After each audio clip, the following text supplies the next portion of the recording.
ناظرین، مسجد الحرام اور مسجد نبوی میں عمرہ گروپس جو ہیں وہ آخری مراحل میں موجود ہیں، چونکہ ابھی حج کا سیزن شروع ہونے والا ہے۔ حج 2024 کا سیزن میں تقریباً 1.5 مہینہ باقی ہے، اور جو بھی گروپس جہاں پر آئے ہوئے ہیں ابھی عن قریب ان کی انٹری جو ہے وہ کلوز کر دی جائے گی اور ایگزٹ جو ہے وہ شروع ہے۔ اور آپ دیکھ رہے ہیں کہ مختلف کنٹریز سے آئے ہوئے حجاج کرام یہاں پر موجود ہیں مسجد نبوی کے صحن میں، اور ماشاءاللہ مغرب کا وقت بھی ہونے والا ہے۔ اور ابھی اس ولاگ میں آپ لوگ مسجد نبوی کے اندر سے ویو کر سکیں گے، اور مسجد نبوی کے چھت سے بھی جا کر میں آپ لوگوں کو ویو کرواؤں گا۔ آپ ویڈیو کو مکمل واچ کریں، سکپ مت کیجیے گا، چونکہ ابھی مسجد نبوی سے عمرہ کے لوگوں کی ایگزٹ جو ہے وہ شروع ہو چکی ہے رش کام کرنے کے لیے، چونکہ حج کے دوران حرمین میں بہت زیادہ رش ہو جاتا ہے، تو اسی لیے جو ہے ان کی ایگزٹ شروع ہو چکی ہے اور عن قریب عمرہ بند کر دیا جائے گا۔ اور ابھی ہم اپنے آقا صلی اللہ علیہ وآلہ وسلم کے روضہ اطہر کے سامنے موجود ہیں، اور ابھی آپ لوگ میرے ساتھ مل کر آقا صلی اللہ علیہ وآلہ وسلم کو سلام پیش کریں گے۔ بسم اللہ الرحمن الرحیم۔ السلام علیکم یا رسول اللہ، السلام علیکم یا حبیب اللہ، السلام علیکم یا امام الانبیاء، السلام علیکم یا رحمۃ للعالمین، السلام علیکم یا رسول اللہ صلی اللہ علیہ وآلہ وسلم۔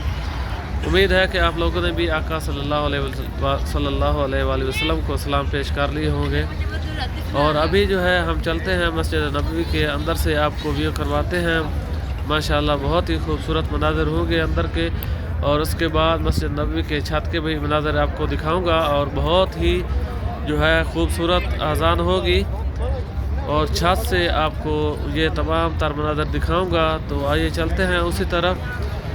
آپ ویڈیو کو سکپ مت کریں، مکمل واچ کریں تاکہ آپ یہ زیارت کر سکیں اس مقدس مقام کی، جو کہ ہم مسلمانوں کے لیے یہ مقامات جو ہیں یہ بہت ہی مقدس ہیں۔ تو جو ہے ان کی زیارت ضرور کیا کریں تاکہ اپنے دل کو سکون اور اطمینان دینے کے لیے، مسلمانوں کے دل کو سکون کے لیے یہی دو جگہیں ہیں، مسجد الحرام اور مسجد نبوی۔ تو ابھی آپ دیکھ رہے ہیں کہ مسجد نبوی کے اندر سے یہ مناظر جو ہیں میں آپ لوگوں کو دکھا رہا ہوں۔ ماشاءاللہ مغرب کا وقت ہونے والا ہے، اور آپ دیکھ رہے ہیں کہ حجاج کرام جو ہیں ان کی تعداد، حج کا سیزن شروع ہونے والا ہے تو اسی لیے ان کی تعداد تھوڑا کم ہے، اور صفیں جو ہیں وہ خالی دکھائی دے رہی ہیں۔ ابھی جو ہے چند دنوں میں حج کا سیزن شروع ہوگا جو ہی، تو یہاں پر جو ہے جگہ بھی نہیں ملے گی، اور میں ابھی اوپر سیڑھیوں سے ہو کر جو ہے مسجد نبوی کی چھت پر جا رہا ہوں۔ ویڈیو کو مکمل واچ کریں، ماشاءاللہ چھت کے بہت ہی خوبصورت ترین مناظر ہوں گے، بہت ہی لکنگ گڈ ہوگی ماشاءاللہ۔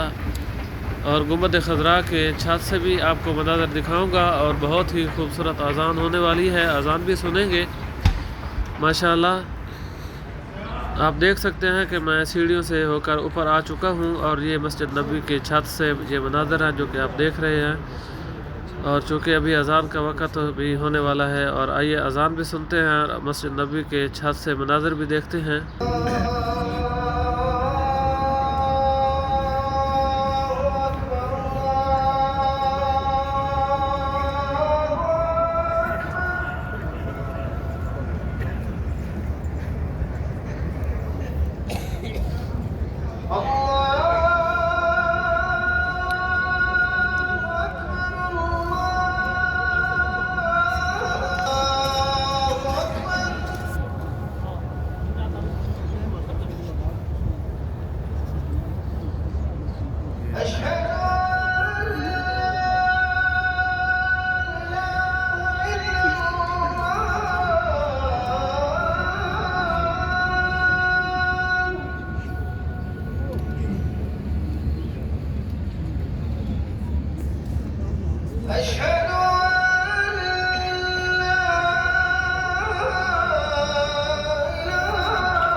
ماشاءاللہ بہت ہی خوبصورت اذان تھی اور بہت ہی خوبصورت مناظر تھے جو کہ آپ نے دیکھ لی ہیں۔ ویڈیو کو واچ کرنے کا بہت بہت شکریہ، تھینک یو، اللہ حافظ۔